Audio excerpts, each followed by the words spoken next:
पुत्रदाह एकादशी व्रत कथा। युधिष्ठिर ने पूछा, मधुसूदन, श्रावण के शुक्ल पक्ष में किस नाम की एकादशी होती है? कृपया मेरे सामने उसका वर्णन कीजिए। भगवान श्री कृष्ण बोले, राजन, प्राचीन काल की बात है। द्वापर युग के प्रारंभ का समय था। माहिष्मतीपुर में राजा महीजित अपने राज्य का पालन करते थे, किंतु उन्हें कोई पुत्र नहीं था, इसलिए वह राज्य उन्हें सुखदायक नहीं प्रतीत होता था।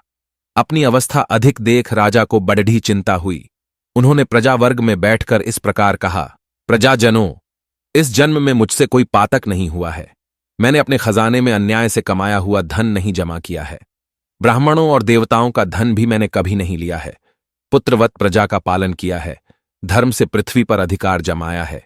दुष्टों को, चाहे वे बंधु और पुत्रों के समान ही क्यों न रहे हों, दंड दिया है। शिष्ट पुरुषों का सदा सम्मान किया है और किसी को द्वेष का पात्र नहीं समझा है। फिर क्या कारण है जो मेरे घर में आज तक पुत्र उत्पन्न नहीं हुआ? आप लोग इसका विचार करें। राजा के ये वचन सुनकर प्रजा और पुरोहितों के साथ ब्राह्मणों ने उनके हित का विचार करके गहन वन में प्रवेश किया। राजा का कल्याण चाहने वाले वे सभी लोग इधर उधर घूमकर आर्ष सेवित आश्रमों की तलाश करने लगे। इतने में उन्हें मुनिश्रेष्ठ लोमशजी के दर्शन हुए। लोमशजी धर्म के तत्वज्ञ, संपूर्ण शास्त्रों के विशिष्ट विद्वान, दीर्घायु और महात्मा हैं। उनका शरीर लोम से भरा हुआ है। वे ब्रह्मा जी के समान तेजस्वी हैं। एक एक कल्प बीतने पर उनके शरीर का एक एक लोम विशीर्ण होता है, टूट कर गिरता है। इसीलिए उनका नाम लोमश हुआ है। वे महामुनि तीनों कालों की बातें जानते हैं। उन्हें देखकर सब लोगों को बड़ेड़ा हर्ष हुआ। लोगों को अपने निकट आया देख लोमशजी ने पूछा, तुम सब लोग किस लिए यहां आए हो? अपने आगमन का कारण बताओ। तुम लोगों के लिए जो हितकर कार्य होगा उसे मैं अवश्य करूंगा। प्रजाजनों ने कहा, ब्राह्मण, इस समय महीजित नाम वाले जो राजा हैं उन्हें कोई पुत्र नहीं है। हम लोग उन्हीं की प्रजा हैं जिनका उन्होंने पुत्र की भांति पालन किया है। उन्हें पुत्रहीन देख उनके दुख से दुखित हो हम तपस्या करने का दृढ़ निश्चय करके यहां आए हैं। द्विजोत्तम, राजा के भाग्य से इस समय हमें आपका दर्शन मिल गया है। महापुरुषों के दर्शन से ही मनुष्यों के सब कार्य सिद्ध हो जाते हैं। मुने, अब हमें उस उपाय का उपदेश कीजिए जिससे राजा को पुत्र की प्राप्ति हो। उनकी बात सुनकर महर्षि लोमश दो घड्ढी के लिए ध्यान मग्न हो गए। तत्पश्चात राजा के प्राचीन जन्म का वृत्तांत जानकर उन्होंने कहा, प्रजावृंद सुनो। राजा महीजित पूर्व जन्म में मनुष्यों को चूसने वाला धनहीन वैश्य था।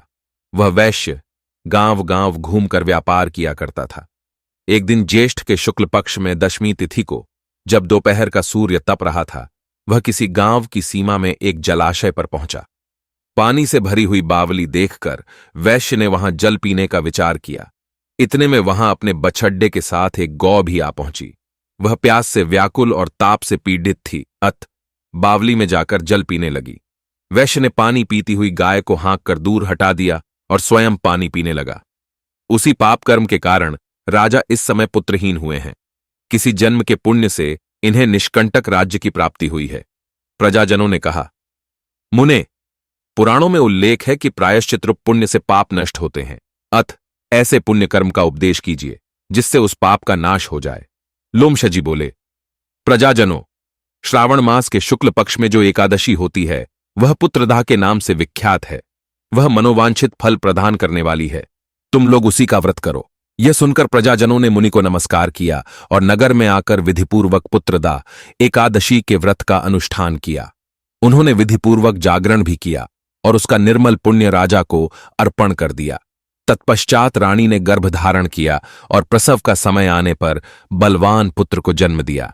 इसका माहात्म्य सुनकर मनुष्य पापों से मुक्त हो जाता है तथा इहलोक में सुख पाकर परलोक में स्वर्गीय गति को प्राप्त होता है। व्रत खोलने की विधि। द्वादशी को सेवा पूजा की जगह पर बैठकर भुने हुए 7 चनों के 14 टुकड़े करके अपने सिर के पीछे फेंकना चाहिए। मेरे 7 जन्मों के शारीरिक, वाचिक और मानसिक पाप नष्ट हुए, यह भावना करके 7 अंजलि जल पीना और छने के 7 दाने खाकर व्रत खोलना चाहिए।